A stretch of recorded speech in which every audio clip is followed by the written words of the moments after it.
विद्यार्थ्यांनो, मार्च 2022 मध्ये आलेला हा प्रश्न आहे गणित भाग 2च्या पेपरमध्ये. जर DEF हे त्रिकोणाच्या बाजूचे मध्यबिंदू असतील तर त्या त्रिकोणाच्या मध्यगा संपात बिंदूचे निर्देशक आणा. बघा, हा त्रिकोण आहे. DEF या बाजूंचे मध्यबिंदू. आपल्याला काय विचारलंय, मध्यगा संपात बिंदूचे निर्देशक काढा. म्हणजे आपल्याला हे बिंदू, आता जर मला जी चे निर्देशक काढायचे असतील तर मला A, B चे निर्देशक माहिती असायला पाहिजे, पण ते दिले नाही आपल्याला. आपल्याला काय दिलंय, मध्यबिंदूचे निर्देशक दिले आणि त्यावरून आपल्याला जी काढायचं. कसं करायचं बघूया. 4 मार्काचा प्रश्न परीक्षेला आला होता. तर आपण काय केलंय बघा, A चे निर्देशक x1 y1 घेतले, B चे x2 y2 आणि C चे x3 y3.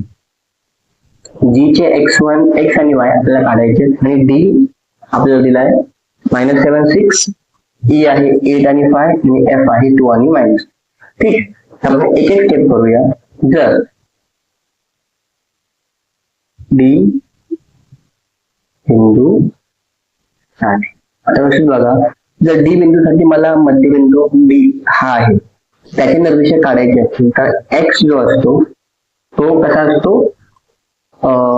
x बरोबर x1 प्लस x2 अपॉन 2 भागिले 2 हे एक सूत्र असतं मध्यबिंदूसाठी. आणि y काय असतो, 6 बरोबर y1 प्लस y2 छेद 2. 2 तिकडे घेऊन जाऊया. मग आपल्याला काय मिळेल, x1 प्लस x2 बरोबर b साठी 14. त्याला आपण 1 देऊया आणि y1 प्लस y2 बेसक 12 समीकरण.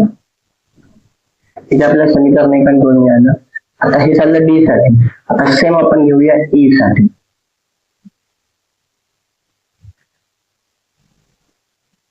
बिंदू E साठी आता सोपं आहे. 8 आपला काय येईल, 8 मध्यबिंदू निर्देशक आहे x वाला. 8 बरोबर x2 plus x3 x2 plus x3 छेद 2 आणि 5 काय येतील, y2 प्लस y3 छेद 2. आता हे 2 पलीकडे घेऊन जाऊ. मग आपल्याला काय मिळेल, x2 plus x2 plus x3 काय येईल आपला 2 16 समीकरण 3 देऊया आणि y2 प्लस y3 बरोबर येईल आपला 2 पंचे 10 समीकरण 4. ठीक आहे. आता बघा, तसंच बिंदू F साठी पुन्हा बघा, F साठी x 2 आहे. मग 2 बरोबर x1 प्लस x3 छेद 2 आणि -2 बरोबर y1 प्लस y2 छेद 2. ठीक आहे. पुन्हा बघा, हे 2 वर जातील म्हणून आपल्याला काय मिळणार आहे, x1 प्लस x3 बरोबर 2 दुने 4 समीकरण 5 आणि y1 प्लस हा 3 y3 बरोबर 2 दुने 4 म्हणजे -4 समीकरण 7. हे 6 समीकरण आपण काढून घेतले. आता पुढची स्टेप बघूया. बघा, आपल्याला माहिती आहे की मध्यगा संपात बिंदूचं निर्देशक सूत्र काय आहे. पहिले एक स्टेप आपण करूया. बघा, आपल्याकडे x1 प्लस x2 ची किंमत आहे समीकरण 1 मध्ये, y1 प्लस y2 ची किंमत 2 मध्ये, x2 प्लस x3 ची 3, y2 y3 4, x1 x3 5 आणि y1 y3 6. ठीक आहे. आपण काय करूया, सगळ्या एक्सेस ची बेरीज करूया. ठीक आहे. आणि म्हणून समीकरण 1, 3 व 8 यांची काय करूया, बेरीज करूया. मार्कर संपूर्ण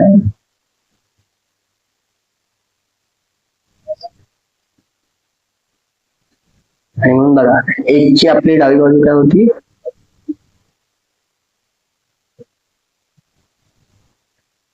बघा x1 प्लस x2 अधिक 3 ची डावी बाजू x2 प्लस x3 आणि 5 ची डावी बाजू x1 प्लस x3 बरोबर उजवी बाजू आपली काय आहे 1 ची उजवी बाजू मायनस 14 3 ची 16 आणि 5 ची 4 इथे बघा x1 दोन वेळा 2x1 2x2 आणि 2x3 आहे.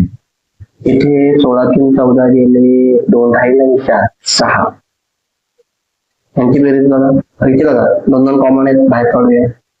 काय मिळेल x1 plus x2 plus x3 बरोबर 6. 2 तिकडे गेले की भागिले होतात तर आपण डायरेक्ट अर्धे करून टाकूया. म्हणून x1 plus x2 plus x3 बरोबर 3. आता व्यवस्थित बघितलं जागा इथे आपल्याकडे. आता आपण काय करूया 3 ने भागितलं आपण समजा आणि म्हणून जर आपण x1 plus x2 plus x3 भागिले 3 केलं तर आपल्याला काय मिळेल इकडे पण 3/3 म्हणजे x1 plus x2 plus x3/3 बरोबर 1. आणि हे सूत्र कसलं आहे मध्यगा संपात बिंदूचा x निर्देशन म्हणून मध्यगा संपात बिंदूचा x निर्देशन याला 1. ठीक आहे. आता नेक्स्ट स्टेप आपण काय करूया मध्यगा संपात बिंदूचा y निर्देशन करूया. तर बघा त्याचप्रमाणे आपण काय करूया समीकरण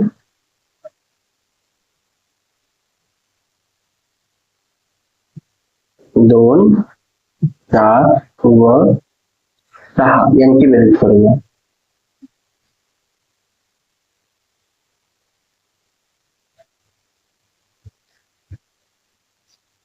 त्यांची बेरीज केल्यावरती आपलं समीकरण 2 काय होतं y1 प्लस y2 आधी आपण डावी बाजू बेरीज करणार ना अधिक y2 प्लस y3 अधिक y1 प्लस y3 याला डावी बाजू बरोबर उजवी बाजू आपण घेऊया. उजवी बाजू काय होती 12 अधिक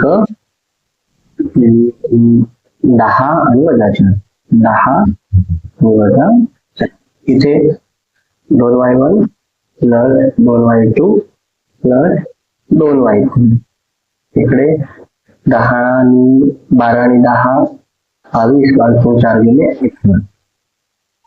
18. ठीक आहे 2 कॉमन निघतील म्हणजे काय y1 अधिक y2 अधिक y3 बरोबर 18. 2 ने भागल्यावर आपल्याला काय मिळते y1 अधिक y2 अधिक y3 बरोबर 9. 3 ने भाग देऊया म्हणून y1 अधिक y2 अधिक y3 तर इथे भागिले 3 केलं इथे मला 3 ने भागावं लागेल आणि म्हणून y1 अधिक y2 अधिक y3 भागिले 3 बरोबर 3. आणि हे सूत्र कसं झालं मध्यगा संपात बिंदूचं y निर्देशन आणि म्हणून मध्यगा संपात बिंदूचा y निर्देशक काय असणार आहे 3. आणि म्हणून बघा 2 निर्देशक मिळाले म्हणून मध्यगा संपात बिंदूचे निर्देशक काय असतील 1 आणि 3. अशा प्रकारे आपण त्रिकोणाचे शिरोबिंदू न काढता काय केलं त्रिकोणाचा मध्यगा संपात बिंदूचे निर्देशक काढले. आणि सोपं आहे थोडं डोकं वापरावं लागेल आणि डोकं वापरून 4 पैकी 4 मार्क मिळवू शकतात.